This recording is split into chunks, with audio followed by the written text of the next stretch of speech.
आज राज्यातील 288 विधानसभा मतदारसंघांसाठी मतदान प्रक्रिया ही पार पडते। यातच माहीम मतदारसंघातील लढत ही महाराष्ट्रातील बिग फाईट लढतीतली एक मानली जाते।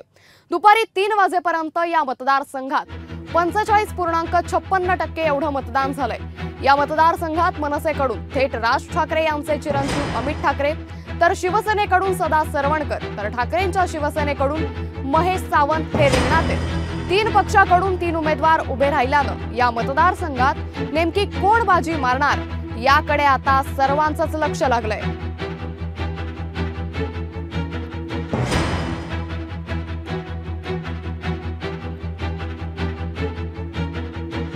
त्यामुळे सगळ्यांचंच लक्ष असलेल्या माहीम मतदारसंघात यंदा तिरंगी लढत पाहायला मिळणार आहे।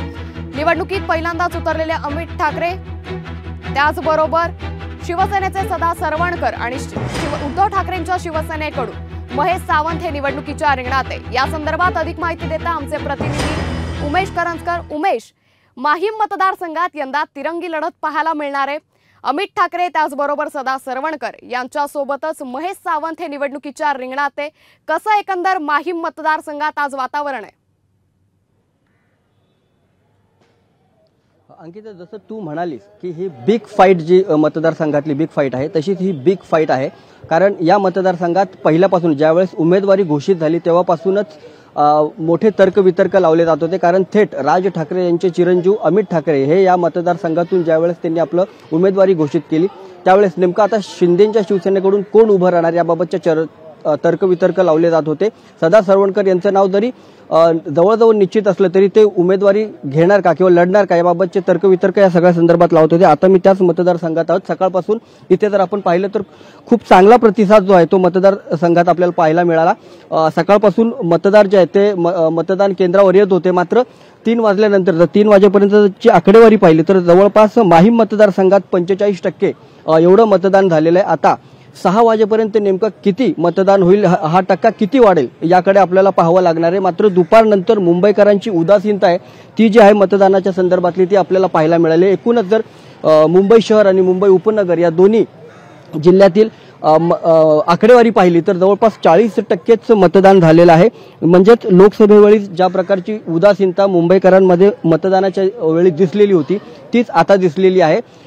सकाळ चांगला प्रतिसाद होता, चांगले मतदार जे आहेत ते मतदान केंद्रापर्यंत पोहोचत होते। मात्र दुपारनंतर यांची गती जी आहे ती संथ झालेली आहे। आता 3 वाजता नंतरची जी आकडेवारी येईल त्यावेळेस थेट किती टक्केवारी आहे, किती टक्का वाढलेला आहे। कारण निवडणूक आयोगाने शर्तीचे प्रयत्न केले होते। लोकसभा निवडणुकीच्या वेळी ज्या तक्रारी होत्या, पाणी मतदारांना मिळत नव्हतं किंवा रांगा मोठ्या प्रमाणे लावत होते, उन्हाचा कडाका खूप होता, अशात मतदारांना कुठल्या सुविधा नव्हता, हे सर्व जे प्रश्न होते ते सोडवण्याचा प्रयत्न निवडणूक आयोगाने केला होता। मात्र यावेळेस तरी देखील मतदानाचा टक्का वाढताना दिसत नाहीये। त्यामुळे मुंबईकर पुन्हा एकदा विधानसभेच्या निवडणुकीत देखील उदासीन दिसत आहेत का मतदानासाठी, एवढंच म्हणता येईल आपल्याला। अंकिता, त्यामुळे लोकसभेप्रमाणेच यंदाही विधानसभा निवडणुकीतही मुंबईकरांनी कुठेतरी मतदानाकडे पाठ फिरवल्याचं चित्र पाहायला मिळतंय। धन्यवाद उमेश, आपण दिलेल्या सविस्तर माहितीबद्दल।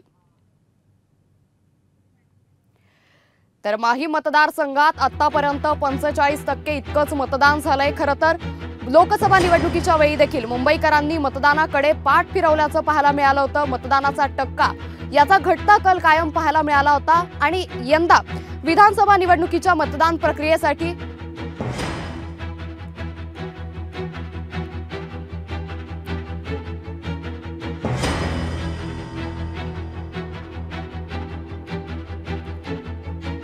तर माहीम मतदारसंघात यंदा तिरंगी लढत ही पाहायला मिळणार आहे। यातच मनसेकडून अमित ठाकरे, शिवसेनेकडून सदा सरवणकर, तर त्याचबरोबर उद्धव ठाकरेंच्या शिवसेनेकडून महेश सावंत हे निवडणुकीच्या रिंगणात आहे।